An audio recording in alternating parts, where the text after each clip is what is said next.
तमस्यादिलक्ष्यम् एकं नित्यं विमलमचलं सर्वधी साक्षिभूतं भावातीतं त्रिगुणरहितं सद्गुरुं नमामि। श्री सद्गुरुनाथ महाराज की जय। जय जय रघुवीर समर्थ।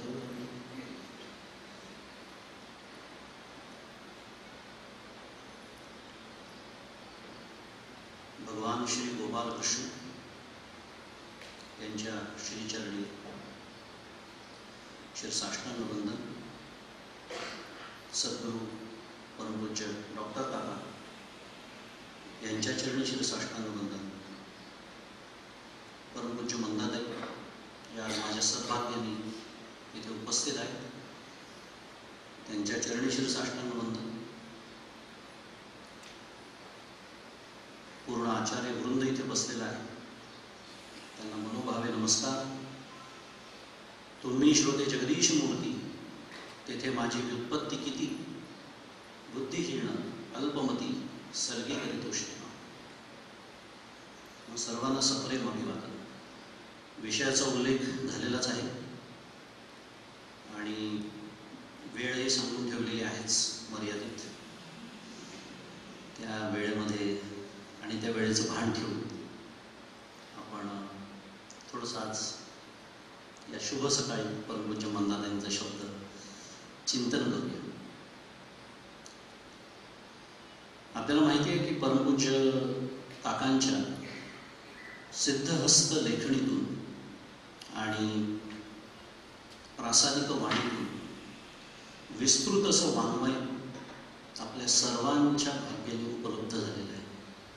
आपण सर्वजण त्याचे साक्षीदार आहोत, लाभार्थी आहोत इत्यादी। कालच उल्लेख झाला, 50 पेक्षा जास्त ग्रंथ परमपूज्य काकांचे प्रकाशित झालेले आहेत। ह्या ग्रंथांमध्ये आपल्याला माहिती आहे की ग्रंथाचा एक प्रतिपाद्य विषय असतो। परमपूज्य काकांची भाष्य आहेत।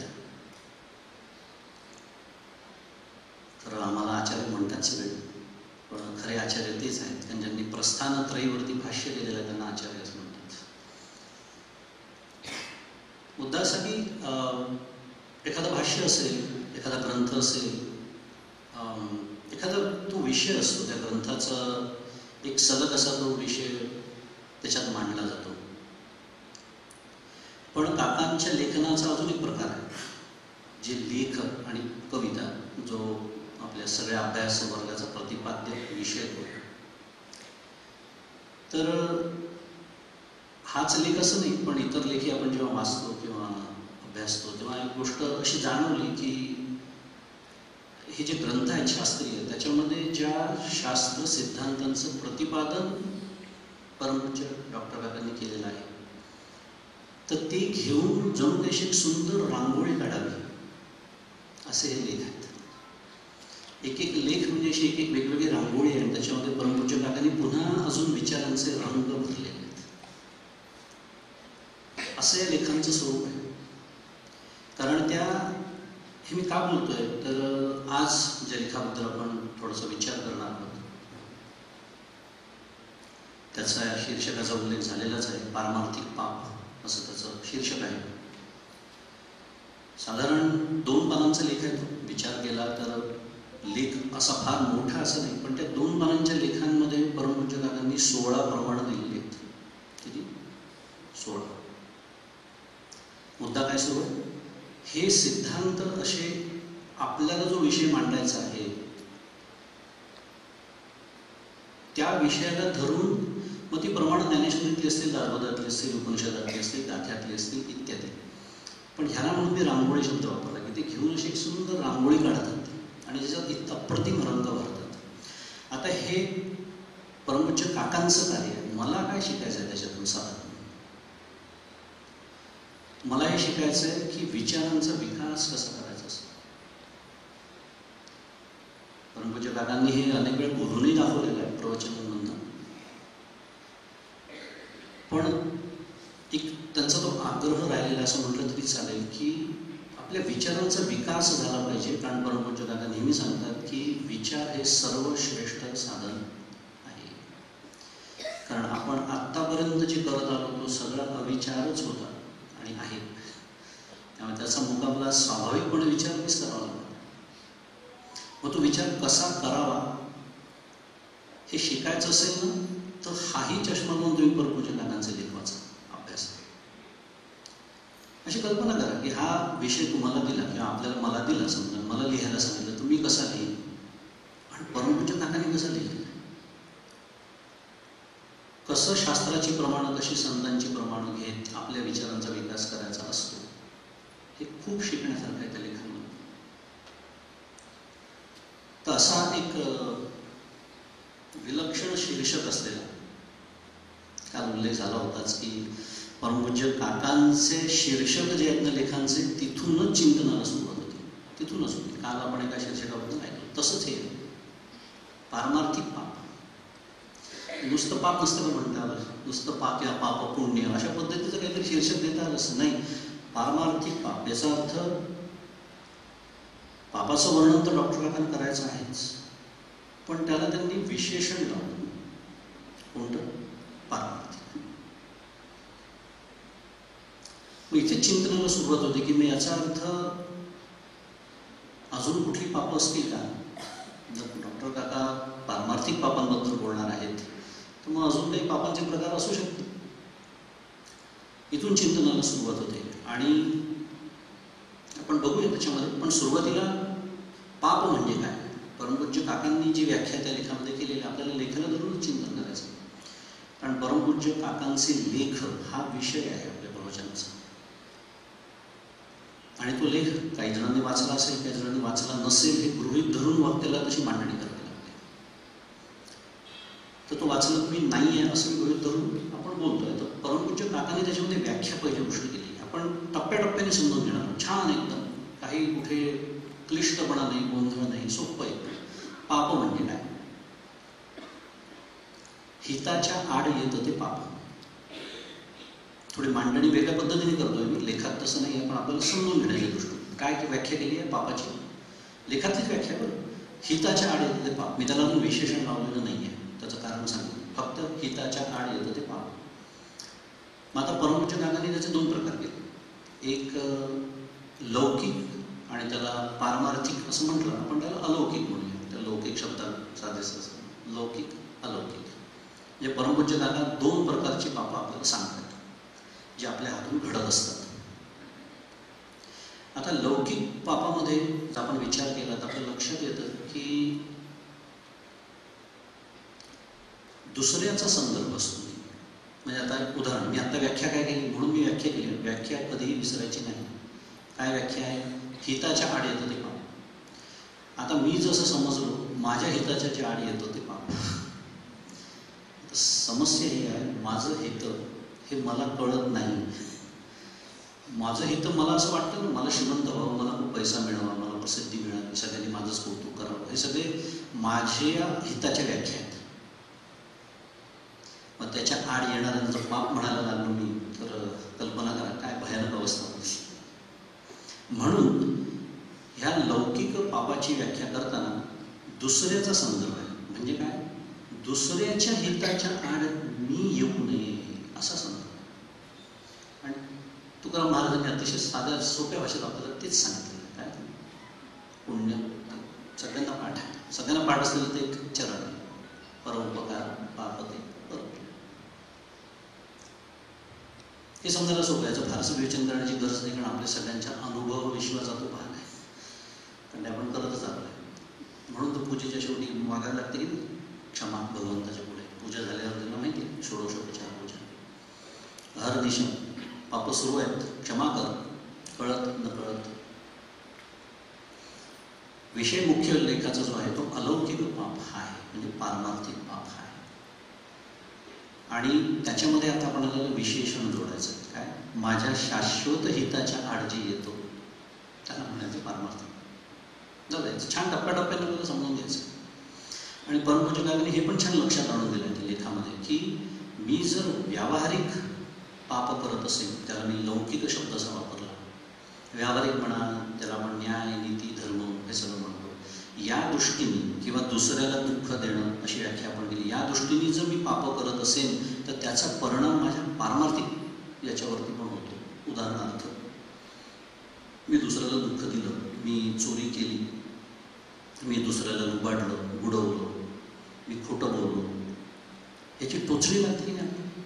कल्पना करा, अगदी लागते. म्हणजे तुम्ही सत्सद्विवेक जरी बुद्धीचे नसेल ना तरी लागते, अगदी विधान करायला काही हरकत नाही. कारण ती व्यक्ती जर समोर आली तर स्मरण होतं ना, अरे याला फसवलेलं आहे, आपणच तोंड लपवतो. केवढा मोठा पारमार्थिक पराभव आहे आपला. मी नामस्मरणाला जेव्हा त्याच्यानंतर बसीन, ध्यानाला बसीन, तर मला काय आठवणार आहे? अंतःकरण मला आठवण करून देणारच आहे ती व्यक्ती जरी समोर नसली तरी. आणि अशी छोटी छोटी पापं जर मी गोळा करत गेलो रोजच्या पातळीवरती, व्यावहारिक पापांबद्दल बोलणं सुरू आहे, आपल्या परमार्थाची केवढी मोठी हानी आहे याच्यातून लक्षात येतं. पारमार्थिक पापाकडे वळण्याच्या आधी अजून एक विचार करूया आपण की हे पाप का घडतं, मुळात पाप का घडतं. आता शास्त्र जे आहे, शास्त्रांनी संसार दुःख आपल्याला का प्राप्त होतं याची मांडणी केली आपल्यासमोर. आपल्या सगळ्यांना पुन्हा संसार दुःख बोलण्याची गरज नाही, कारण सकाळी 9:30 वाजता आपले जे चेहरे झालेले असतात, इतका छान नाश्ता केल्यानंतर, चहा प्यायल्यानंतर सुद्धा संसार दुःखाबद्दल बोलण्याची काही आवश्यकता नाही. मुद्दा एवढाच होता की संसार दुःख मला का प्राप्त झालं, तर त्याचं उत्तर शास्त्र असं देतं, शरीर मला प्राप्त झालं म्हणून. इतकं सोपं उत्तर आहे त्याचं. त्याच्यात तर खूप गोष्टी शिकायला मिळतात, आपल्याकडे वेळ नाही आहे, पण एक गोष्ट तर ताबडतोब तुमच्या लक्षात आली असेल, शरीर प्राप्त झालं आहे. कोणाला शंका असेल तर हातवर करा, आपण विषय बाजूला ठेवू. म्हणजे हा तर मग याचा अर्थ असा आहे की हे अनिवार्यपणे येणारच आहे, अनिवार्यपणे येणार आहे. कारण शरीर, देह हे अधिष्ठान आहे सुखदुःख भोगण्याचं आपल्या जीवन. परमपूज्य काकांच्या जुन्या प्रवचनात एक दृष्टांत येऊन गेला होता. मी सांगितल्याबरोबर सगळ्यांनी ज्यांनी ऐकलं त्यांना नक्की आठवेल. एक म्हातारी आठवत, मला हा दमा झालाच का, मी आठवत नाही, आवाज रेकॉर्डिंग सुरू आहे, असं त्यांनी डॉक्टर काकांना शेवटी विचारलं. सगळं वर्णन करून झालं, मला हा दमा झालाच का. डॉक्टर काकांनी शांतपणे उत्तर दिलं, तू जन्माला आलीस म्हणून तुला दमा झाला. आता जर पुन्हा दमा नको असेल, कॅन्सर नको असेल, काय साधं उत्तर आहे, जन्माला येऊ नका पुन्हा. शरीर, मग शरीराची प्राप्ती काय झाली, इथे आपल्या विषयाचा आता संबंध येतो. शास्त्राचं सांगतं पाप पुण्य समान झालं. मला आधीची जी प्रवचनं झालेली आहेत त्या आचार्यांची सगळ्यांची खूप मदत होणार आहे, कारण अनेक मुद्दे मला सांगण्याची आवश्यकता नाही, कारण चर्चा झालेली आहे. पाप पुण्य समान झालं, देह प्राप्त झालं. त्यातल्या पाप हाच विषय सुरू आहे. आता मुद्दा असा आहे, पाप पुण्य का घडलं, का घडतंच का, मुळात माझ्या हातून पाप पुण्य का घडतं. आपल्याला महाभारतातला दुर्योधनाच्या तोंडी असलेला प्रसिद्ध श्लोक माहिती आहे. दुर्योधनाला कळत आहे तो पाप करतो आहे, तो भगवान गोपाळकृष्णाला म्हणतो मला कळत आहे मी पाप करतो आहे, नाही थांबवू शकत आहे स्वतः. त्याचं उत्तर शास्त्र असं देतं की राग द्वेष, राग म्हणजे तुम्हाला अखंड येतो तो नाही, संस्कृत शब्द आहे तो. राग म्हणजे प्रेम, आसक्ती, आसक्ती याचा खरा अर्थ आहे. आणि द्वेष कमी अधिक प्रमाणामध्ये खरं विचार केला ना याच्यावरच आपलं जीवन सुरू असतं. कशाची तरी आणि कोणाची तरी आसक्ती, कशाची तरी आणि कोणाचा तरी द्वेष. आता त्याला द्वेष हा शब्द वापरणे इतकं नसेल म्हणून मी कमी अधिक प्रमाणात पातळीवर. मग रागद्वेष तरी का, त्याचं उत्तर शास्त्र देतं. इतके मूलभूत विचार आहे तुम्हाला सांगतो, हे जर लक्षात राहिले ना तर इतकी सुंदर दिशा प्राप्त होते. त्याचं उत्तर शास्त्र सांगतं अनुकूल प्रतिकूल भाव. अनुकूल प्रतिकूल भाव, मला जे अनुकूल वाटणार ते मी करणार, मग ते धर्म बाह्य जरी असलं तरी मी करणार. दुर्योधनाने काय केलं, रावणाने काय केलं, मोठी मोठी नावं घेऊ, कारण काय असतं जेव्हा अशा गोष्टी येतात तेव्हा अशा लोकांची नावं घ्यायची. माझी फजिती सांगतो, पापाचा विचार आला दुर्योधन रावणाचं नाव घ्यायचं, बरं असतं, ते काही येणार नाही आहे माझ्यावर कोर्टात केस टाकायला. आणि पुण्याचा विचार आला संतांची नाव घ्यायची. माझा काय संबंध आहे, मी डॉक्टर काका म्हणतात तसं पद्मपत्र मीमांसके. मी 20 वर्षापूर्वी जसा होतो तसाच आजही आहे. ते पापाचं खातं त्यांच्याकडे, पुण्याचं खातं यांच्याकडे, माझा काही संबंध नाही. असं करून नाही चालत. अनुकूल प्रतिकूल भाव हा असल्यामुळे या गोष्टी होतात ना. आपण मागे मागे जातोय, लक्षात घ्या तुम्ही. मग अनुकूल प्रतिकूल भाव तरी का निर्माण होतो? शास्त्र उत्तर देतं, भेदज्ञान. भेदज्ञान, आणि भेदज्ञान याचा अर्थ आहे भेद सत्य वाटतं. भेदज्ञान तर होणारच आहे. परंतु काकाने कळतं की मी आलो की मला ते अमेरिकेबद्दल विचारतात, म्हणजे काकाने हे कळतं मी अमेरिकेतून आलेलो आहे. स्त्री पुरुष, अमेरिका, भारत सगळे भेद संतांनाही कळतात. भेद न कळून कसं चालेल? फरक कुठे? परवा मंदानीच्या प्रवचनात सुंदर मार्मिकता येऊन गेली. तो साप नाही त्रास देत आपल्याला, सापाचं सत्यत्व त्रास देतो. म्हणून तर तुझी या गुरुकृपा दृष्टी निर्विष होईल. माऊली म्हणतो तो व्याळाचा तो हे राहणारच आहे. विषय व्याळे मिठी विदयन मिठी काठी वगैरे. भेदज्ञान मला सत्य वाटतं. प्रापंचिक व्यावहारिक सत्तेमध्ये ते सत्य असतं ही गोष्ट जरी खरी असली तरी पुढच्या 3 सत्ता आहेत, अजून 2 सांगितलेल्या, एकंदरीत 3. हे विसरून मी जातो. करू पण त्याचा विचार येणारच आहे. पण भेदज्ञान का मग सत्य वाटतं? त्याचं शेवटी उत्तर शास्त्र देतं, अज्ञान. अज्ञान ह्याच्यामुळे पुन्हा परत यादी पूर्ण करून टाकू. म्हणून आपल्या हातून पापं घडतात. मग ती लौकिक असो की अलौकिक असो. हे आपल्याला छान कळलं. आता आपण आपल्या विषयाकडे वळूया. कारण परमपूज्य काकांनी 5 पारमार्थिक पापं आपल्यासमोर ठेवलेली आहेत. किती? 5. मी विसरलो तर मला आठवण करू दे. ज्यांनी लेख वाचाले ते सांगू शकतात कोणते 5. 5 पारमार्थिक पापं काकांनी आपल्यासमोर ठेवले होते. आणि हे शीर्षक वाचल्यानंतर आणि पहिलंच पाप मी वाचल्यानंतरच तो लेख मी म्हटलं हा चिंतनाला घ्यायला पाहिजे. काय पारमार्थिक पाप सांगितलं परमपूज्य काकांनी? पहिलं पारमार्थिक पाप सांगितलं, मी साधना करून, लक्षपूर्वक आहे का म्हणून मी सुद्धा डोळे मिटून घेतोय की शब्द चुकू नये कुठे म्हणून. मी साधना करून मुक्त व्हावं अशी इच्छा होणे हे पारमार्थिक पाप आहे. शुद्ध मराठीत कोट अनकोट. तुमचा जसा चेहरा आहे ऐकल्यावर झाला तसाच माझाही झाला होता ते वाचल्यानंतर. आणि इथूनच आपली गाडी चुकायला सुरुवात होते. कारण काय आहे, हे विधान जर तेवढंच घेतलं तसंच्या तसं, संदर्भ विरहित जर विधान घेतलं तर त्याचे 2 अर्थ होतात. एक, अशी इच्छा ज्यांना होत नाही ते पुण्यवान आहेत. रामकृष्ण हरी म्हणायची वेळ आली याच्यावरती, बरोबर. आणि दुसरं, पूर्ण साधनाशास्त्राचा निषेध होतो या विधानामध्ये. त्यामुळे परमपूज्य काकांना सांगायचं हे नाही आहे, सांगण्याचा उद्देश वेगळा आहे. का? कारण मी साधना करून मुक्त व्हावं अशी इच्छा कोणाला होते? त्यात शब्द काय आहे? अधोरेखित करण्याचा, मुक्त. मग मुक्त होण्याची इच्छा कोणाला होते? ज्याला असं वाटतं मी बंधनात आहे, भिंती मागे कोंडलेला मी, ज्याला असं वाटतं. आणि म्हणून परमपूज्य काका त्याला म्हणतात पारमार्थिक दृष्ट्या हेच पाप आहे.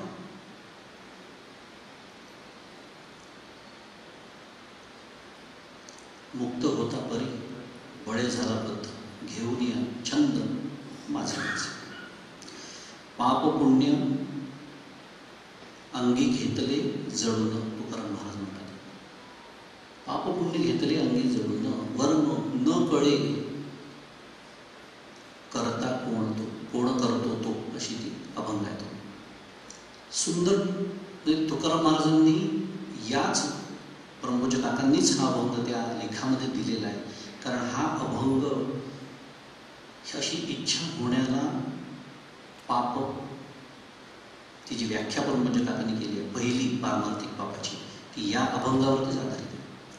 कारण मुक्त होता परी बळे झाला बद्ध, म्हणजे आपण मुळात काय, सर्वजण मार्मिकता असतात की हे सगळं परमपूज्य मंदाताई आणि डॉक्टर राणांकडनं शिकायला मिळतं. काय मार्मिकता काय आहे माहिती याच्यातली? जो मुक्त मूळचा आहे तोच पुन्हा बंधनातून मुक्त होऊ शकतो.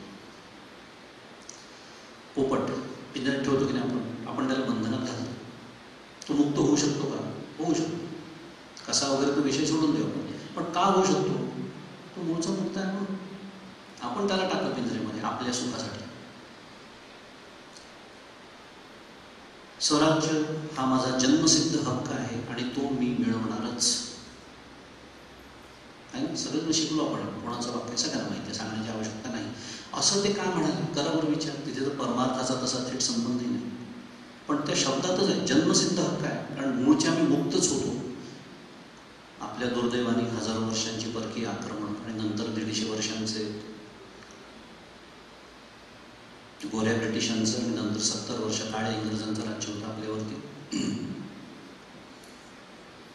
गेले 15 वर्ष खरं स्वातंत्र्य मिळालं आपल्याला. तर मुद्दा हा की मुळात मुक्त होता भारत देश म्हणून तो पुन्हा मुक्त होणं स्वाभाविक आहे. तो माझा जन्मसिद्ध हक्क आहे, लोकमान्य टिळक म्हणतात. मुळात मी मुक्त आहे, पण बद्ध झाला.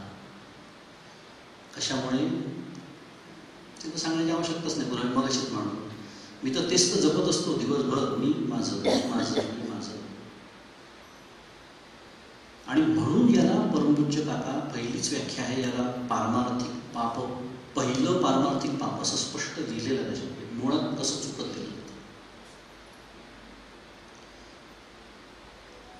अश्रद्धधाना पुरुषा धर्मस्यास्य परंतप अप्राप्य माम निवर्तन्ते मृत्यू संसार वर्तमनी. भगवंत बोलतात 9व्या अध्यायात. आपल्याला पूर्ण श्लोक नाही बघायचा आहे, त्यातलं मला एवढंच सांगायचं होतं. अश्रद्धधाना पुरुष हा श्लोक पुन्हा मला माझंच सांगायला खूप आवडतं. चुकलेलं कसं फजिती माझी असते. मी तो श्लोक वाचला, अर्थ सांग नसेल कळला तर. अश्रद्धधाना पुरुषा धर्मस्यास्य परंतप. जो अश्रद्ध पुरुष आहे त्याला तो धर्म प्राप्त होत, म्हणजे धर्मस्यास्य परंतप, धर्म जे सांगतो परंतप म्हणजे अर्जुना, अप्राप्य माम निवर्तन्ते, माझी त्याला प्राप्ती होत नाही. मग काय होतं त्याचं? मृत्यू संसार वर्तमनी. वर्तमनी म्हणजे मार्ग, वर्तमान संस्कृत शब्द आहे त्याच्या पाठीमागे. आता एक वेगळा विषय असून त्या श्लोकामध्ये फार सुंदर भाष्य आहे आचार्यांचं. कारण आचार्यांनी असा विचार मांडला आहे की हे तर सांगण्याची आवश्यकताच नाही आहे. ज्याला शुद्ध मराठीत नो ब्रेनर असं म्हणतात, की जो अश्रद्ध आहे तो भगवंताला प्राप्त कसा होईल? भगवंतांचा हे बोलण्याचा उद्देशच नाही आहे. तो आता आपला विषय नाही, तो बाजूला ठेवूया. पण हा श्लोक मी जेव्हा वाचला तेव्हा मला काय वाटलं माहिती? माझ्यासाठी नाही हा श्लोक. म्हणजे मी स्वतःला प्रमाणित करून घेतलं पहिलेच, कारण मी अश्रद्ध नाही आहे. कदाचित तुमच्या मनाचा विचार आला असेल की हा श्लोक आता मी सांगतोच आहे, तुम्हाला ऐकून घेणं भाग आहे म्हणून, पण आपला काही संबंध नाही त्या श्लोकाशी. कारण आपण अश्रद्ध नाही असं सगळ्यांना वाटतं आणि एका दृष्टीने ते बरोबर आहे, म्हणून आपण इथे जमलेलो आहोत. बरोबर, आपले एवढे महत्वाचे रामकृष्ण सोडून ज्या अर्थी आपण इथे बसलो आहोत त्या आपण श्रद्धावान असं वाटतं ना आपल्याला. पण म्हणूनच संतांना शरण जावं लागतं. संतांना शरण गेल्याशिवाय भगवंतांना काय म्हणायचं हे कळतच नाही. त्या अश्रद्धधाना या शब्दावरती आचार्यांनी इतकं सुंदर भाष्य केलेलं आहे. ते सगळं सांगायला आपल्याकडे वेळ नाही, पण त्याच्यातला एक महत्त्वाचा मुद्दा जो उपनिषदाच्या आपल्या प्रवचनांमध्ये येऊन गेला, त्यात आचार्य असं म्हणतात आहे, असुरांचं जे सिद्धांत आहेत, असुरांचे सिद्धांत, तिथे उपनिषदाचा अर्थ आहे बरं का, तिथे उपशब्द आहे, उपनिषदाचा अर्थ सिद्धांत असा तिथे होतो. असुरांचे जे सिद्धांत आहेत, असुरांचे सिद्धांत काय आहे? देह मी आहे. काल झालं ते 4 वाग्याचा सगळा उल्लेख झाला सगळं. देह मी आहे ह्या सिद्धांताप्रमाणे, आणि पुन्हा म्हणजे मी आणि माझं, या सिद्धांताप्रमाणे जो जगतो तो अश्रद्ध आहे. आता करा विचार तुमचा, मनातल्या मनात झाला का प्रवास पूर्ण? झाला असेल असं मला वाटतं. आता कोणाची हिंमत आहे ना म्हणायची की मी श्रद्धावान आहे? पारमार्थिक पाप आपल्याला समजतं तसं हे नाही आहे सगळं. आणि काय होतं, आपल्याला ना करण्याची खूप हौस आहे, करण्याची. मला खात्री आहे सगळ्या आचार्यांना आता अनेक जण भेटतात, मार्गदर्शन घेतात, मलाही भेटतात. बहुतांश वेळेला काहीतरी करायला सांगा हेच असतं. विचार कसा करायचा किंवा विचार कसा करू हे विचारणारे खूप कमी असतात. कारण आपल्याला ती सवय आहे व्यवहारातली, काय काहीतरी प्राप्त करून घ्यायचं आहे ठरलेलं आहे. मग काहीतरी केल्याशिवाय काहीतरी प्राप्त होत नाही. मी सांगा काय करू. हे आता का बोलतोय मी, ही नित्यप्राप्ताची प्राप्ती आहे हे सांगतात आहे परमपूज्यकाला. अरे तू मूळचा मुक्तच आहेस रे, कुठे गडबड झाली.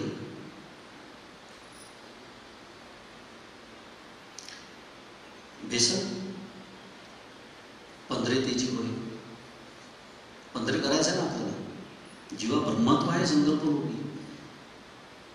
कारण कुठल्याही साधनेने ज्ञानप्राप्ती नाहीच आहे. साधनेने काय आहे, अज्ञानाची निवृत्ती, त्याची प्राप्ती करून देणारं एकही साधन या जगामध्ये नाही. तो अजून वेगळा स्वतंत्र व्यापक विषय आहे, खूप मोठा. आणि त्याला फार सुंदर दृष्टांत आहे परमपूज्य मंदाताईंचं. पण एका दृष्टीने विचार केला तर छानच आहे. कारण माझ्या कर्माचं ते फळ झालं असतं तर कसं झालं असतं, नाशिवंत. अजून एक उपनिषद तयार करावं लागतं असतं. कशासाठी, पहिल्यांदा झालं पुन्हा दुसऱ्यांदा ज्ञान करून घ्या. ते ज्ञान एकदाच. म्हणून तर पवित्रम इदम उत्तमम भगवंत बोलतात आहे. आणि आचार्य त्याच्यावर बोलतात आहे, पवित्र पुन्हा विषय नाही आहे. पण जाता जाता बोलले मला पवित्र शब्द, पवित्र म्हणजे कळतं ना मला, पवित्र म्हणजे मंगल नाही अर्थ कळला मला अर्थ कळलं नाही. राजविद्या राजगुह्यम पवित्रम इदम उत्तमम प्रत्यक्षावगमम धर्म्यम सुसुखम कर्तुम अव्ययम. हे बोलताना आचार्य सांगतात आहे की पवित्र का म्हटलं भगवंतानी. अहो हे ज्ञान असं आहे की ज्या क्षणी प्राप्त होतं ना त्या क्षणी माझ्या अनंत जन्मातली अनंत कर्म क्षणमात्र भस्मसात करते. इतकी ताकद त्या ज्ञानामध्ये आहे, म्हणून ते पवित्र आहे. पुन्हा विषय नाही जसं म्हणाल की का संतांना शरण जावं लागतं. आचार्य भाष्याशिवाय तर भगवद्गीता असो उपनिषद असो अभ्यास अपूर्णच आहे, कळतच नाही, करू होऊच शकत नाही, शक्य नाही. इथपर्यंत विधान करता येतं, शक्यच नाही. कारण भगवंतांचा काय मनोगत आहे हे आचार्य आणि माऊली यांचे चरण धरल्याशिवाय भगवद्गीता आपल्याला कळू शकत नाही. असो, मुद्दा मूळचे आपण मुक्त आहोत. आणि तरीही मला इच्छा होते काय साधन करावं, मुक्त व्हावं. याला परमपूज्य काका म्हणतात पहिले पारमार्थिक पाप. या दृष्टीने हे समजून घ्यावं लागतं. नाही तर ते विधान धक्कादायक आहे असं स्वतः परमपूज्य काका त्या लेखातच म्हणतात. काकाने म्हटले, कारण ते स्वाभाविकच आहे, संदर्भातही धक्कादायकच वाटतं. बरं, पुढचं बाब काय आहे, क्रमांक 2. परमपूज्य काका म्हणतात की अशी इच्छा झाल्यानंतर सुद्धा जर मी साधना केली नाही तर ते दुसरे पारमार्थिक पाप आहे. प्रयत्न जर मी केला नाही तर ते दुसरं पारमार्थिक पाप आहे. शुभेच्छा झाली, ज्ञानाच्या सप्तभूमिका योग वसिष्ठातला सुंदर विषय, याला शुभेच्छा म्हणतात. मी साधना करून मुक्त व्हावं ही शुभेच्छा आहे, शुभाची इच्छा आहे. शुभ म्हणजे काय, परमपूज्य मंदाताईंनी परवाच सांगितलं, शुभ फक्त एकच तत्व या जगामध्ये आहे, बाकी सर्व त्याच्यामुळे अशुभच आहे. मग ते प्राप्त करून घ्यावंची इच्छा पूर्ण, याला शुभेच्छा म्हणतात. रोज सकाळी प्रामाणिकपणे मी ज्या पाठवतो आणि मलाही खूप भरभरून येतात. आलं असेल लक्षात नाही कशा होतं की गमतीने आम्ही अमेरिकेत विषय मांडत असतो की उद्या जर त्या कंपनीने, ज्याला मेटा असं म्हणतात, त्यांचं प्रॉडक्ट आहे ते, आधी फेसबुक होतं माझं मेटा, त्यांनी जसं फक्त जाहीर केलं की भारताबद्दल बोलून एक संदेश व्हॉट्सॲपवर पाठवण्यासाठी 10 पैसे उद्यापासून, म्हणजे माझी खरं प्रामाणिक इच्छा असं करावं त्यांनी. व्हॉट्सॲप युनिव्हर्सिटी नावाची एक स्वतंत्र युनिव्हर्सिटी निर्माण झाली आहे. अगाध ज्ञान. आलं असेल लक्षात. मला उपासात्मक मी बोलतो आहे, काय वाचावं, त्यातलं काय वाचू नये, किती घ्यावं हे आपल्यालाच ठरवावं लागणार आहे. तेवढा विवेक आपल्याकडे असला पाहिजे. मुद्दा त्याच्यावर आपण जे पाठवतो ते शुभेच्छा म्हणतो आपण त्याला. सकाळ झाली, सुप्रभात, जणू काही सगळं जग माझ्या सुप्रभातची वाटच बघत आहे. रामकृष्ण पुढे जाऊ, शुभाची इच्छा.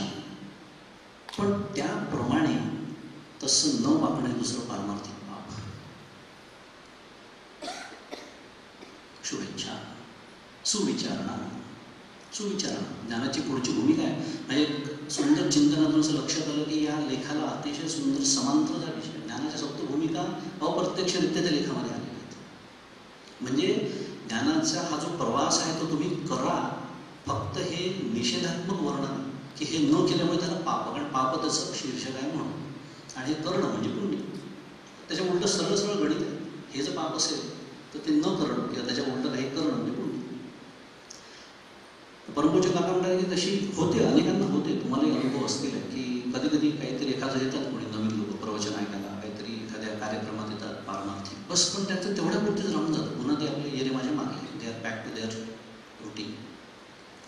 हे दुसरं पारमार्थिक पाप आहे असं परमपूज्य काका म्हणतात. शुभेच्छा झाली आहे, सुविचारणा करायला ते तयार नाही. सुविचारणेमध्ये आता तो वेगळा विषय आहे, पण साधारण शब्दांवरून तुमच्या लक्षात येईल की चौकशी करणं, जाणं, अशा अभ्यासवर्गाला येणं, सहभागी होणं इत्यादी इत्यादी. मग ह्याला काय म्हणतात? त्याला म्हणतात सत्संग. सावध झालो, सावध झालो, हरीची या भजना आलो, तुकाराम महाराज म्हणतात. सावध झालो, सावध झालो, हरीची या आलो भजना. का तिथे वैष्णवांचा तिथे समुदाय आहे, ते जय जयकार करतात आहेत. पळोनिया गेली झोप, पुढे तुकाराम महाराज म्हणतात, पळोनिया गेली झोप, पाप ते आड. काय म्हणतात तुकाराम महाराज? सत्संगाचं महात्म्य सांगत आहे. कशासाठी माहिती आहे? आपल्या अंतःकरणावर फार लोकल धूर बसते. आता काय आहे, तर इथलंच उदाहरण घेऊया. आता हा किती तिसरा दिवस आहे मला वाटतं, परवा सुरुवात झाली आपली, तिसरा दिवस आहे अभ्यास वर्गाचा. 3 दिवस आपण संसाराची काही प्रमाणात का होईना धूळ बाजूला ठेवली नाही. मला खात्री आहे इथे आयोजकांची योजनाच तशी आहे की यांना बाकी उपद्व्याप करायला वेळच मिळू नये. त्याच्यातही माझ्यासारखे महाभाग असतात, खोलीचं दार बंद करून व्हॉट्सॲप चेक करून घेतातच. कारण पुन्हा जगात काय चाललंय मला कळायला पाहिजे. मी जरी मुरगुडात तिथे शिवगुडात असलो तरी जगाचं कसं होणार, मी तर नाही वाचलं. पण काही बंधनं आली आहे त्याच्यावर, नक्कीच आली आहे. तर मुद्दा असा की ते बाजूला ठेवलेलं आहे त्या निमित्त, त्या प्रमाणात का होईना, पण एवढ्या काय म्हणूया उथळ अर्थाने तुकाराम महाराज म्हणतात आहे. हा जो इथे सत्संग सुरू आहे की मी सत्संगाला गेलो, वैष्णवांचं तिथे भार आहे, ते जय जयकार गरजत असे, असं सगळं त्या अभंगामध्ये वर्णन आहे. आणि पळून या गेली झोप. तुकाराम महाराज आपल्याला काय सांगतो आता माहिती आहे? त्याचा लक्षार्थ हा आहे की मी हरीच्या जागरणाला आलो, म्हणजे मी काय झालो, हरिदर्शन मला झालं. का? कारण पापरूपी झोप निघून गेली. हे समजून घ्यायचं असेल तर दुसऱ्या अध्यायातला एक विलक्षण श्लोक आहे, सगळ्यांना पाठी असं कदाचित. या निशा सर्व भूतानां तस्यां जागर्ति संयमी. माझा अत्यंत आवडता श्लोक आहे, फार सुंदर श्लोक आहे. या निशा सर्व भूतानां तस्यां जागर्ति संयमी. ज्या बाबतीत आपण सर्वजण जागरूक आहोत त्या बाबतीत तो मुनी झोपलेला असतो, असा त्या श्लोकाचा अर्थ आहे. मी का बरं हा श्लोक आता इथे आणला? तिथे तुकाराम महाराज झोप पडून गेली असं म्हणतात आहे, त्याचा गर्भित अर्थ काय आहे हे सांगण्यासाठी हा श्लोक. तस्यां जागर्ति संयमी. आणि दुसऱ्या बाबतीत सानिशा पश्यत मुनी, हे अप्रतिम श्लोक आहे. याचं कारण आहे, याच्यावर आधारित अक्षरशः म्हटलं तर समर्थांनी दासबोधामध्ये साधकाची व्याख्या केली. काय? लक्ष माया अलक्ष केली. जी प्रत्यक्षात दिसते त्या मायेकडे तो पाठ फिरवतो. काय चालू आहे याचा अर्थ? हे जो करतो तो पारमार्थिक पाप करत नाही, त्यालाच साधक असं समर्थ म्हणतात. ते लक्ष दिलेल्या साधकाचं. अलक्ष ते लक्ष अंतरी. फार सुंदर व्याख्या जाऊ द्या, तो पुन्हा वेगळा विषय होईल. मुद्दा हा सुरू आहे, हे जर पाप आपल्या हातून घडत असेल, म्हणजे आपल्या इथे जमलेल्या उपस्थित लोकांच्या हातून घडत नाही असं म्हणायला हरकत नाही, कारण आपण इथे जमलेलो आहोत, तर उपाय सुचवतात आहे. मगाशी आपण लौकिक पापाबद्दल बोललो, त्याला उपाय विधिते पाळीत निषेधाते गाळीत मज देऊन जाळीत कर्म आहे. पारमार्थिक पापासाठी काय उपाय सांगतात आहेत? या दुसरं पाप माझ्या हातून घडू नये. भाऊ सत्संगात राहा. कशासाठी राहा? म्हणून मी तो मगाशी उल्लेख केला. ही जी संसाराची धूळ आहे, ही धूळ अखंड बसणारच आहे आपल्या अंतःकरणावरती, आणि ती धूळ बसून देण्याची संपूर्ण व्यवस्था. वेळेचं भान ठेवून थोडासा एक छोटासा विषय कल्पना करा. 40 वर्षापूर्वी जे साधक होते त्यांना आपल्यासारख्या समस्या नव्हत्या. मला तर खरंच भाग्य होतं त्यांचं. करा विचार. ज्या दिवशी इंटरनेटचा शोध लागला, त्याचे फायदे आहेत ते आपण करूनही घेत आहोत, पण समस्या ही आहे, इंटरनेट म्हणा, व्हॉट्सॲप म्हणा, यूट्यूब म्हणा, इंस्टाग्राम म्हणा, ज्याला सोशल मीडिया असं म्हणतात. काय झालेलं माहिती आहे का? सुरुवातीला मी त्यांचा उपयोग केला, आता ते माझा उपयोग करून घेत आहेत. ते वाक्य नेहमीसाठी लक्षात ठेवा. कारण नसताना जर मी याला हात लावला, कारण नसताना जर मी हातात घेत असेल, हां मला फोन करायचा कोणाला तरी, बरोबर आहे, हे साधन. किंवा मला कोणाचा तरी संदेश येणार होता, आला का, किंवा दिवसभरात कोणाचे काही संदेश आले का ज्याला मला उत्तर द्यायचं आहे, म्हणून हातात घेणं वेगळं. कर्म काही आणि इतकं ते झालेलं सावं इंद्रिय म्हणून लावी त्याला. या समस्या आधीच्या साधनांना नव्हत्या. आणि आम्ही या क्षेत्रात काम करत असल्यामुळे आम्हाला माहिती आहे की ते मेंदूचे जे शास्त्रज्ञ असतात, न्यूरोसायंटिस्ट म्हणतात, या कंपन्या ज्या आहेत ना, ते हायर दोज न्यूरोसायंटिस्ट. कशासाठी? तर हे याची तुम्हाला व्यसन कसं निर्माण करता येईल, ज्याला ॲडिक्शन असं म्हणतात, what makes the dopamine release in your brain, याच्यासाठी खास ते पैसा त्याच्यामध्ये गुंतवतात आहेत आपल्या नकळत. आणि आपण प्रचंड मोठी किंमत त्याची देतो आहे. कशाची माहिती आहे? दोन दृष्टीने. एक वेळ, कोट्यावधी सुवर्ण देऊन एक क्षणी परत नाहीत, सांगतात आपल्याला एकनाथ महाराज.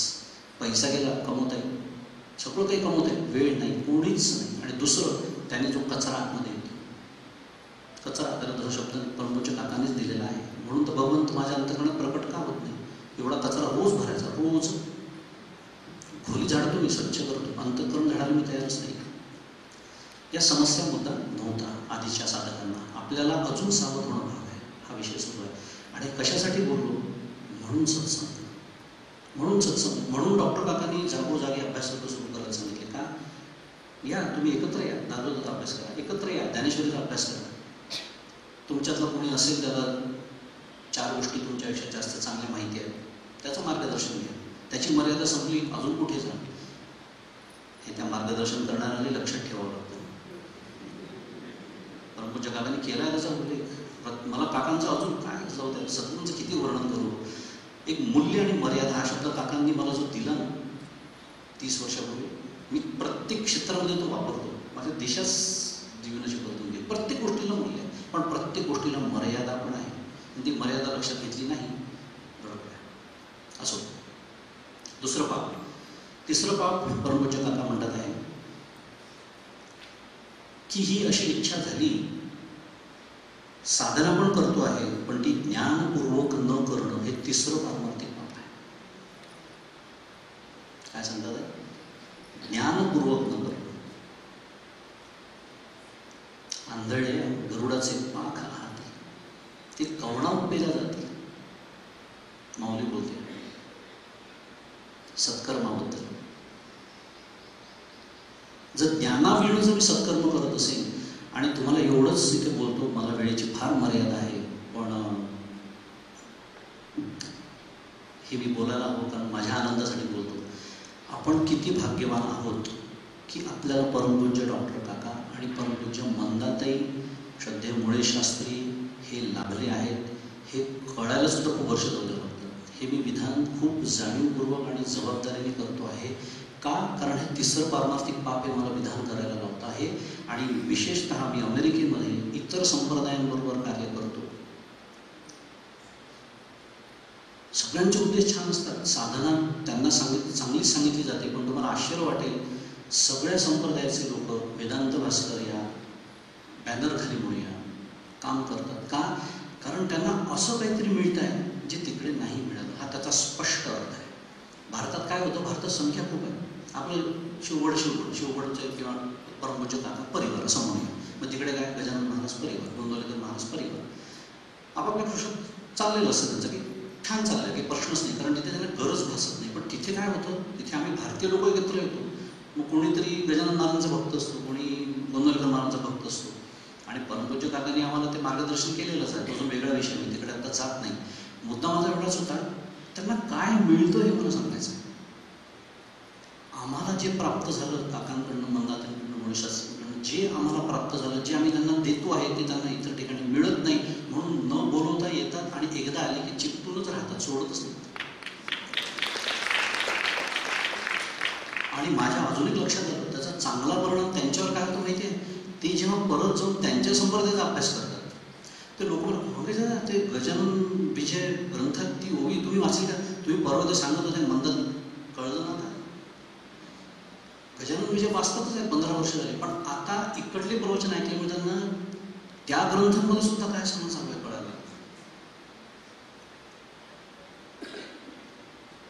न जाणता कोटी साधने केली बरोबरी तरी मोक्षाचा अधिकार होणार नाही. समजता हो, मोक्ष तर दूरच राहिला, अधिकार पण नाही. आणि मी का बोलतोय? परमपूज्य काकांचा सतत आग्रह राहिलेला आहे. मी काय करतो, कशासाठी करतो, त्यांनी काय होणार आहे, काय होणार नाही आहे, याची स्पष्टता. आणि ही जी विचारांची स्पष्टता आहे, म्हणून मी ते विधान खूप जाणीवपूर्वक केलं. मला आनंद झाला इथे बसून मला तुमच्यासमोर ते बोलता आलं, कारण ह्यांचे आपण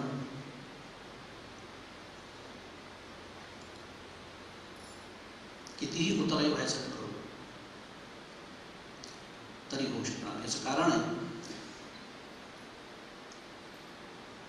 भगवद्गीता सांगते ध्येयते यवशोपी सहा. परमार्थाकडे आपण उठले गेलोच असतो, तिथं पूर्वकर्म आहेच आपल्या सर्वांचं, ते आपल्यापासून कोणी हिरून घेऊ शकत नाही.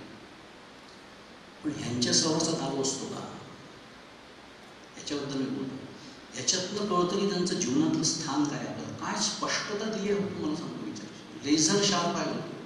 लेझर शार्प म्हणजे कदाचित सगळ्या आचार्यांनाही जाणीव असेल, कारण आमचं आता प्रवचन होतात, लोक कौतुक करतात, काय विचारांची स्पष्टता आहे मंगेश दादांची. मंगेश दादांचं नाही सांगते म्हणून स्पष्टता आहे. मंगेश दादांचं असतं तर गोंधळच होता सगळं, की कोणी दिली ही स्पष्टता. आणि डॉक्टर काका म्हणून त्याला पारमार्थिक पाप म्हणतात. म्हणजे हे न समजता तुम्ही करा, मग त्याला काकांचा सुंदर शब्द आहे साधनाभास. मला वाटतं माझी साधना सुरू आहे, पण स्पष्टताच नाही आहे, कारण मी कशासाठी करतो कळतच नाही आहे. आणि मग त्या साधनेलाच खूप त्याचाच अवलंब होतं, त्यालाच महात्म्य प्राप्त होतं. त्याच्यातून जे प्राप्त करायचं आहे त्याच्याकडे लक्षच राहत नाही. असं का होतं? त्याची 2 कारणं परमपूज्य काका देतात. जाणीवपूर्वक लक्षपूर्वक आहे का, खूप महत्त्वाचं आहे. 2 कारणं देतात. एक, सद्गुरू कृपा प्राप्त नाही. ही कारण त्यांनी पुढच्या पारमार्थिक पापात दिली आहेत. खरं 4थं पाप, त्याचा उल्लेख करूनच टाकू आता, की हे सगळं केल्यानंतरही ज्ञानप्राप्ती न होणं हे 4थं पारमार्थिक पाप आहे. आणि ते का होतं हे सांगताना परमपूज्य काका म्हणतात, सद्गुरू कृपा प्राप्त नाही. त्याचं एक पहिलं कारण परमपूज्य काकांनी समोर ठेवलं. आता आपल्याला असं वाटतं पुन्हा, मग कशासारखंच आहे, हे माझ्यासाठी नाही आहे, माझे सद्गुरू आपण सांगतो मुरगुड तिथे राहतात, तसं राहतात. मी तर खूप वर्णन करतो सद्गुरूंचं. समर्थ म्हणतात आता सद्गुरू वर्णन मी जिथं माया स्पर्श होते. म्हणजे मी शहाणं झालो की खरंच किती ठिकाणी चुकत जातो मी, कारण मला सद्गुरू म्हटलं की तेच आठवतात. कोण? देहच आठवतो त्यांचा फक्त, बस. आणि ते एवढ्या वय लिहितात आणि पुन्हा शेवटी तेच सांगतात आता सद्गुरू वर्णवे ना हे की ह्याची माझी वर्णन. आणि मी वर्णन करतो सद्गुरूचं, म्हणजे मी त्यांच्या देहाचं वर्णन करतो, त्यांच्या परिस्थितीचं वर्णन करतो, मला आलेले काही अनुभव त्यांचं वर्णन करतो. हे वर्णन आहे का सद्गुरूंचं? म्हणजे काय आहे माहिती आहे का, इतक्या स्थूल दृष्टीने मी डॉक्टर काकांकडे पाहतो. आणि म्हणून मी जसा इतरांना नमस्कार करतो तसा डॉक्टर काकांना केलेला माझा नमस्कार करतो. पण ब्रह्मवेद ब्रह्मैव भवति हे माझ्या लक्षातच राहत नाही की या देहामध्ये त्याला नमस्कार करता येतच नाही. ते इथे बोलण्याची गरज नाही, फारच अभ्यास आहेत सगळेजण. पण आपण त्यांच्या रूपाने त्याला नमस्कार करण्याची सोय झाली आहे, हे लक्षात राहत नाही. हे एक कारण. आणि दुसरं कारण जे आपल्या सर्वांसाठी लागू आहे ते म्हणजे शांत चित्तवृत्ती नाही.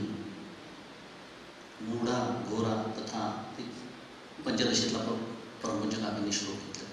शांत वृत्तीच नाही आपली. खरा बरं कल्पना, हे थोडंसं अजून माझी वेळ व्हायचीच आहे, पण एक फार महत्त्वाचा मुद्दा आहे. कारण मगाशी शुभेच्छा झाली, सुविचारणा झाली, आता आपण पुढचे टप्पे ओलांडलेले आहे. तनुमानसी, तनुमानसी पण गेलं. 3रं पाप होतं पारमार्थिक. ते काय तनुमानसी म्हणजे काय, त्याचा अर्थ असा सांगून टाकतो पटकन. जे जे मनात आहे ते तनूमध्ये उतरणं, म्हणजे मी जे शिकलो तसं मी वागायला सुरुवात करणं. तसं का होत नाही? स्पष्टता नाही विचारांची. तिसरं पारमार्थिक पाप. आणि चौथं जे आता मी बोलतोय ते सत्वापत्ती आणि असंसक्ती. पुढचे दोन ज्ञानाचे टप्पे, सत्वापत्ती, असंसक्ती. सत्व गुण नाही. 3 दिवस झाले मी इथे शिवगडमध्ये आहे, म्हणजे जिथे मी पारमार्थिक अभ्यास करायला आलेलो आहे तिथेही माझं चित्त शांत नाही. परमपूज्य मंदादेंनी आपल्याला पहिल्याच दिवशी स्मरण करून दिलं काय? इथे येऊन संसाराच्या गोष्टी करायच्या नाही. करायचा विचार. 3 दिवस मी काय केलं इथे? करा विचार आपण. साध्या साध्या गोष्टीच असो. आपण आता खोलीत जमलो, आपण किती जण आहोत? कोणी मोठल्या खोलीत 4 जण आहेत, कोणी 15 जण, जे काय असेल. असं का नाही म्हणत आपल्याला, चला आपण सगळेजणी, आपलं सगळ्यांचं स्नान झालं, वेळ आहे अजून 9:30ला कार्यक्रम आहे, आपण अर्धा तास नामस्मरण करू, खोलीचं दार बंद करू, छान नामस्मरण करू. आला का विचार सर्वांच्या? चहा नाश्ता तिथं म्हणजे नो कॉम्प्रोमाइज शुद्ध मराठीत. आणि ते झाल्यानंतर मग फिरायला जाणे. तलाव सुंदर आहे समोर, शिवगडचा परिसर आहे सुंदर, काही प्रश्नच नाही आहे. मग तिथे जाऊन तरी काय, म्हणजे ना कृष्ण विष्णू हरी गोविंद या नामाचे निखिल प्रबंध ते गेलं. माझी आत्मचर्चा विशुद्ध उदंड राहते ते पण. मग तिथे जाऊन काय, तुझी सासू, माझी सून, माझी मुलगी, तुझा मुलगा, माझं सांगतोय मी नाही केलं हे म्हणून सांगतोय. आणि शिवगड अध्यात्म ट्रस्टने सुंदर सोय करून दिली आहे. एक ध्यान मंदिर बांधलं आहे आपल्यासाठी आणि खाली सुंदर ग्रंथालय आहे. म्हणजे परोक्षाची सोय आहे, अपरोक्षाची पण सोय आहे. पण हे 2 सोडून मी शिवगडला आलं की महाबळेश्वरला आल्यासारखं वागतो मी माझ्याबद्दल. चित्त शांत नाही. का नाही त्याच्याबद्दल बोलतो. अरे जिथे पारमार्थिक अभ्यासासाठी मी येतो तिथे सुद्धा मला हे बाह्य गोष्टी, हे बहिर्मुखता नाही आवडता येत. कितीही सांगितलं की हे मिथ्या आहे, प्रवचन करतो मी त्याच्यावर, या तुम्ही ऐका. सत्विलक्षण, असत्विलक्षण, अनिर्वचनीय, मायेची सगळी लक्षणं सगळी सांगतो मी. स्वविषया, स्वाश्रया, काय काय त्याची सगळी लक्षणं आहेत, ज्ञान, निवर्त्य, सगळं सांगतो. पण प्रत्यक्ष बाकी सगळं सत्य, हे सत्यच आहे. हे मिथ्या कळतच नाही आपल्याला, पटतच नाही. कारण आहे ना, ते अनुभवलं येतं. एक थोडासा बाजूचा मुद्दा मांडतो, कारण माझा असा अनुभव आहे की अशी मांडणी केली की थोडं लवकर पडतं. थोडं विज्ञानाचं. आज विज्ञान अतिप्रगत झालेलं आहे आणि विज्ञान, विशेषतः विज्ञानाची जी शाखा आहे ज्याला न्यूरोसायन्स असं म्हणतात, ते न्यूरोसायन्स आपल्याला असं सांगतं की हे जे जग मला दिसतंय ना, आपल्याला जसं दिसतंय ते सत्य तसं नाही. आता आपले उपनिषद, ब्रह्मसूत्र, भगवद्गीता, ज्ञानेश्वरी, दासबोध हजारो वर्षांपासून मला तेच सांगताय. पण माझी श्रद्धा त्यांच्यावर नाही आहे. माझी श्रद्धा कोणावर आहे? हे जे आहेत ज्यांचे व्हर्जन अपडेट्स असतात. व्हर्जन अपडेट मी नेहमी गमतीने विषय म्हणतो. कधी कोणी ऐकलं का भगवद्गीता 2.0 असेल तर सांगा, माझ्याकडे नाही आहे ते व्हर्जन. कारण उपनिषद 3.0, कारण हे चिरंतन आहे ज्ञान. ते ज्ञान चिरंतन नाही आहे, त्याला अपडेट्स आहेत. म्हणजे ते आधीचं ज्ञान चुकीचं ठरत आहे. असं जरी असलं तरी आज ते इतकं प्रगत झालेलं आहे की न्यूरोसायन्स आपल्या मेंदूचा अभ्यास करून आपल्याला सांगता येईल की आपल्याला जे दिसत आहे, जे मला दिसत आहे, ऐकू येत आहे, स्पर्श करून कळत आहे, मला ज्याचा गंध येतो आहे, मी ज्याची चव घेऊ शकतो आहे, हे प्रत्यक्षात अस्तित्वात नाही. बोला आता काय, आता काही सांगायचं राहिलं? आणि त्यांनी सिद्ध केलं. त्याचं कारण आहे काय होतं, आपल्या सर्वांना हे सगळं जग तसंच दिसतं की नाही. म्हणून काय होतं, आपण ह्याला सत्य म्हणून आपण सगळेजण म्हणून ठरवतो हे सत्य. उदाहरण सांगतो, आता माझ्या मागचं घेऊ, कारण तुम्हाला सगळं दिसतं. माझ्या मागे निळा पडदा आहे, बरोबर, सगळ्यांना निळा पडदा दिसतोय आहे, याच्याबद्दल कोणीच आक्षेप घेणार नाही. आज न्यूरोसायन्स काय सांगता माहिती आहे? There is nothing called as blue colour in the world. निळा रंगच नाही अस्तित्वात. मग ते काय आहे? It is just a vibration of light being interpreted by your brain in a certain way, and because all of us share the same interface, all of us have the same interpretation, we call it blue. कोणीतरी ठरवलं याला निळं म्हणायचं का? कारण माझ्या डोळ्यांनी मला तेच दिसतं, तुमच्या डोळ्यांनी तेच दिसतं, त्यांनाही तसंच दिसतं, सगळ्यांनी ठरवलं हे निळं. आपला व्यवहार चांगला चालतो, काही बिघडत नाही. पिवळा रंग आहे, व्हायब्रेशन बदलली फक्त.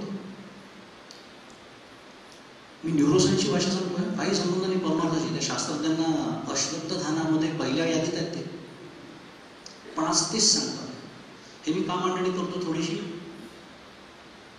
अजून घट्ट होतं त्यामध्ये. अरे नाही, हे कल्पनेचे खेळ नाही आहे, उलट मी करतो ते कल्पनेचे खेळ आहेत.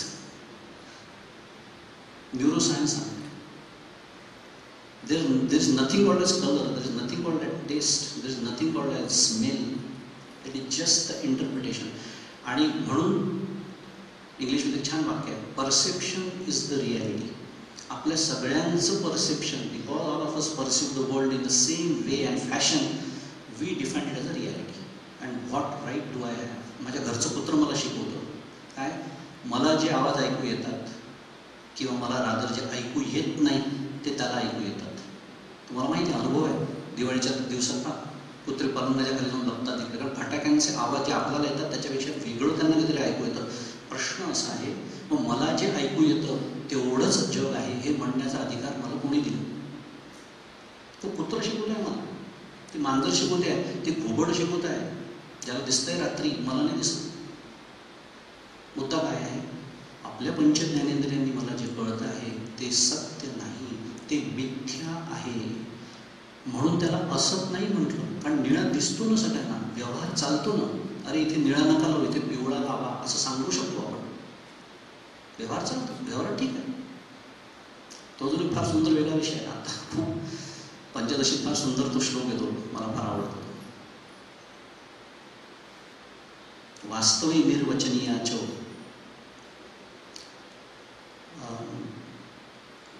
तुच्छ निर्वचनीयाच वास्तविक चैत्यसूत्र जो, पण तो आत्ता आम्हाला घ्यायचा नाही आहे, आपल्याकडे वेळ खूप कमी आहे. पण हेच सांगणं चाललेलं आहे की व्यावहारिक सत्तेमध्ये व्यवहार व्यवस्थित चालतो. पण हे जर आपल्या लक्षात राहिलं, आपल्या मूळ विषयाकडे परत येऊया, तर चौथं पाप आपल्या हातून घडणार नाही. माझी चित्तवृत्ती शांत राहील. हो, घरी परत गेल्यानंतर पुन्हा तोच संसार, तेच घर, त्याच समस्या येणारच आहेत, पण त्या सत्य मानल्यामुळे फक्त ही समस्या कर्तव्य करावीच लागणार. मी मुलगा आहे, मी बायको आहे, मी आई आहे, मी वडील आहे, मी भाऊ आहे, मी ऑफिसमधला कार्यालयातला अधिकारी म्हणजे बॉस आहे. या भूमिका आहेत, तो सगळ्या फक्त आपल्या भूमिका आहेत आणि त्या करायलाच पाहिजे. आणि त्या कशा करायला पाहिजे सगळं शास्त्र आपल्याला माहिती आहे. कर्मण्येवाधिकार असते हा श्लोक किती वेळा शिकला तरी माझ्या लक्षात राहत नाही की भगवंत अधिकाराच्या भाषेत बोलतात. मला तर ते विलक्षण जाणवं. भगवंताने अधिकाराच्या भाषेत बोला, दुसरा शब्द नाही का वापरता आला भगवंतांना? नाही. आपल्याला जागं करण्यासाठी तुझ्या अधिकाराच्या पलीकडच्या गोष्टी तू करतोय. जेव्हा तू अपेक्षा करतो काय, मला अपेक्षित फळ मिळावं कर्माचं, चित्त अशांत, आपला मूळ विषय दुसरा, चित्त शांत राहतच नाही. कितीही सांगितलं विषय सुख, मग माऊली आपल्याला पुन्हा सावध करते काय, पाहे पा दूध पवित्र आणि गोड, पासी त्वचेची पदरा परी ते अभयरुण म्हणा. तुम्ही मी कशाला म्हणू, कारण ते माझं वर्णन मी कशाला करू, करतो जाऊ दे. गोची डर अशुद्ध काय नसे दिसी. अजून माऊलींनी असं म्हणावं, ज्या माऊली इतक्या मधुर गोड, परवा वर्णन ऐकलं आपण, पण शेवटी त्यांच्या लक्षात गेला फटका दिल्याशिवाय हा नाही झाला म्हणाला. आणि तरी माझा परमार्थ सुरूच आहे. म्हणजे काय, मी थोडंसं जास्त वेळ घेऊन या पापाबद्दल का बोलतोय? आपण सर्वजण इथे बसलेले असल्यामुळे, परंतु साध्या भाषेत बोलतो, अजून आपलं काम झालेलं नसल्यामुळे आपण ह्याच पापात अडकलेलो आहोत. ह्याच पापात काल काहीतरी परवा उल्लेख झाला, काहीतरी 150 वगैरे साधारण अभ्यास वर्ग झाले. खूप छान गोष्ट आहे, कारण अभ्यास सुरू आहे हे इतरांसाठी छान आहे. मी जेव्हा माझा विचार केला, जर मी 150 अभ्यास वर्गांना येत असेल तर माझा सत्कार व्हायला पाहिजे का मला 0 मार्क दिले पाहिजे, नापास. परमपूज्य मंदाताईंचं वाक्य घेऊन बोलतो, कारण संतांचीच वाणी बोलावी. 1,00,000 वेळा मी नाम घेतलं भगवंताचं. हे कौतुकास्पद आहे का तो माझ्या एका हाकेमध्ये तो आला नाही, हे त्याचं सत्य आहे.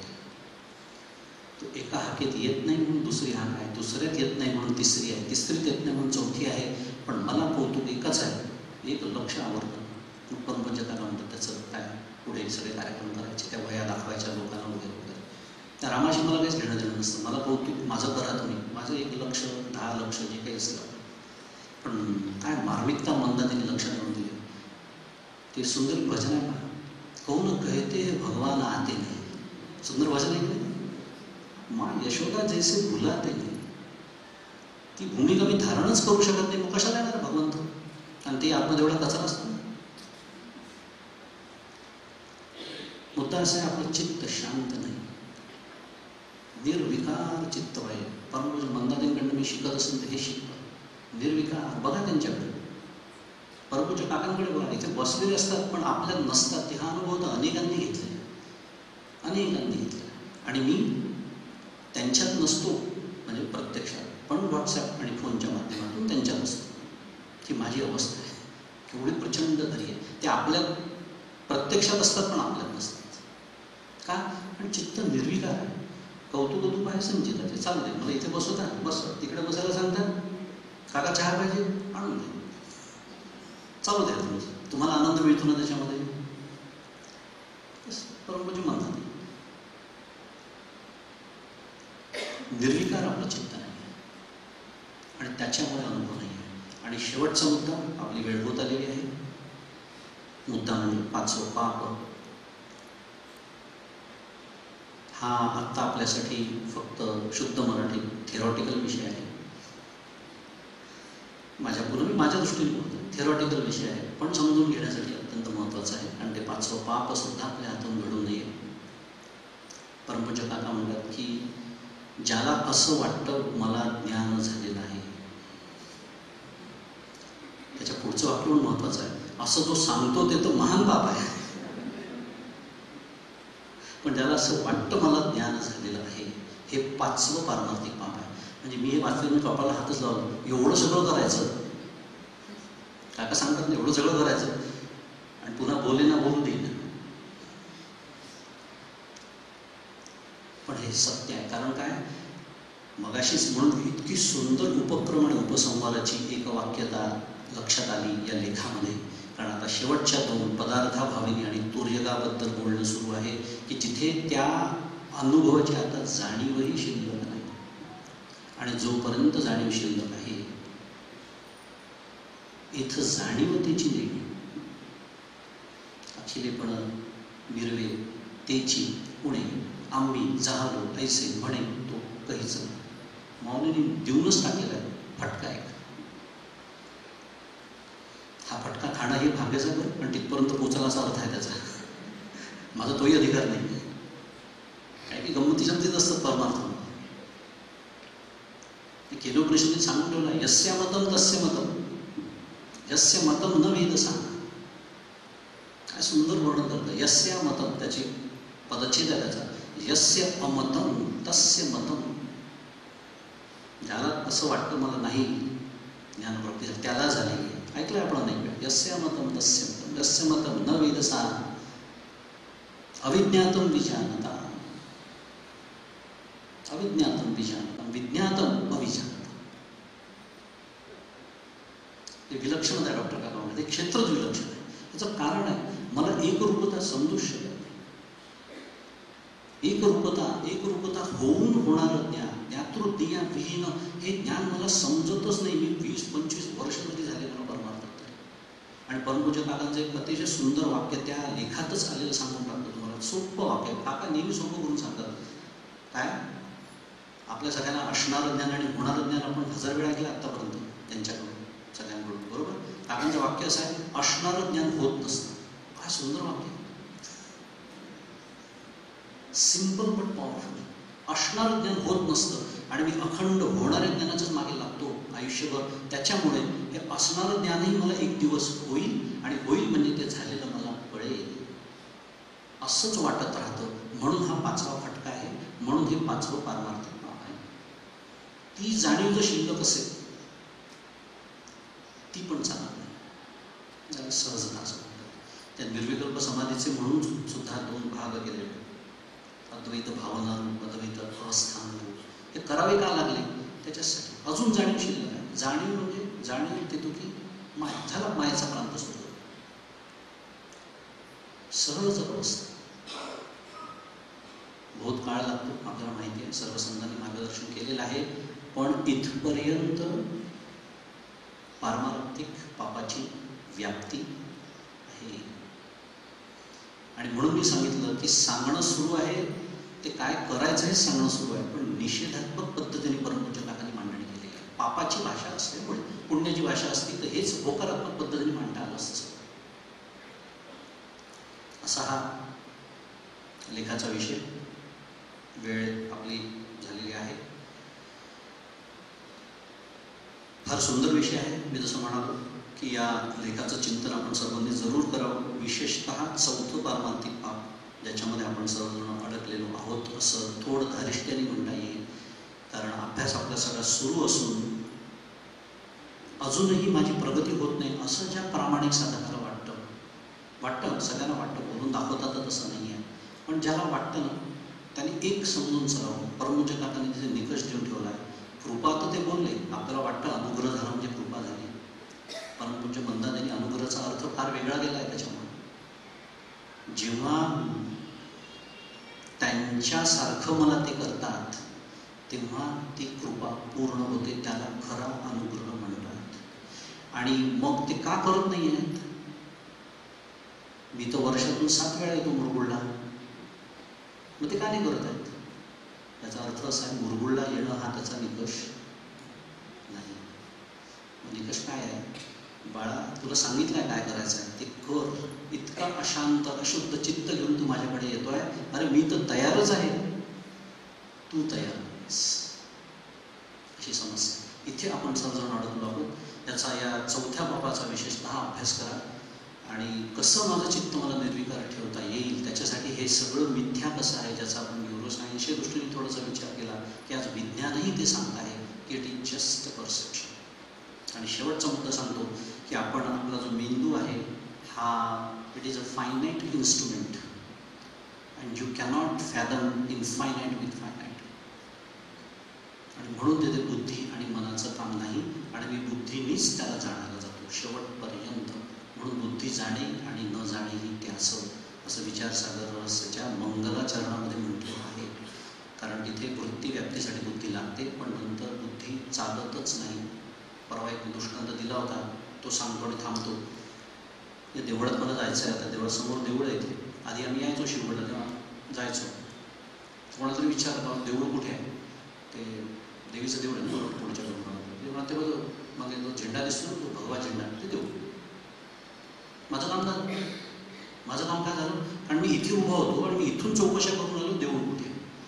इथून मला फक्त तो भगवा झेंडा दिसतो, बाकी काही दिसत नाही. गेलो मी त्या जाताना, काय मध्ये तो नाला लागतो आपल्याला माहिती आहे, पाणी बिणी आहे. चप्पल वगैरे सगळे आपण घालून जातो, चप्पला जोडे जे काय असेल ते घालून जातो. कारण मध्ये खूप काटे दगड या सगळ्यापासून संरक्षण होतं आपलं. गेलो हळूहळू, मला ते मंदिराचा परिसर दिसायला लागला. पोचलो.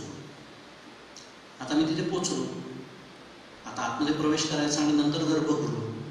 मी तसंच जायला लागलो. एकाने मला हटकलं, कुठे चालला? देवळच चाललो दर्शनाला. चपला पायात आहे म्हणजे चपला घालूनच आलो मी. ते म्हणजे तुम्ही खूप शहाणे आहे, तुम्ही घालून आला असेल चपला. गर्भगृहात चपलेला प्रवेश नाही. गंमत अशी आहे, चपलेला तर नाहीच आहे, पण चप्पल माझ्या पायात असेल तर मलाही प्रवेश नाही. आता जर गर्भगृहात शिरायचं असेल तर ही बुद्धीची चप्पल बाजूला काढायची लागणार.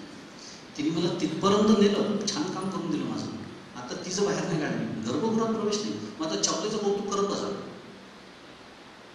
करतातच आहे, जग त्याचंच कौतुक आज करतात. किती छान बोलतात, किती छान हे करतात, किती छान अभ्यास आहे, चपलेचं कौतुक. आणि मी ती धरून बसल्यामुळे मला गर्भगृहात प्रवेश नाही. रामकृष्ण हरी. एवढं बोलतो आणि आजचं चिंतन सद्गुरू परमपूज्य डॉक्टर काकांच्या चरणी आणि मंदादांच्या चरणी अर्पण करतो आणि माझ्या वाणीला विराम देतो. श्री सद्गुरुनाथ महाराज की जय. जय जय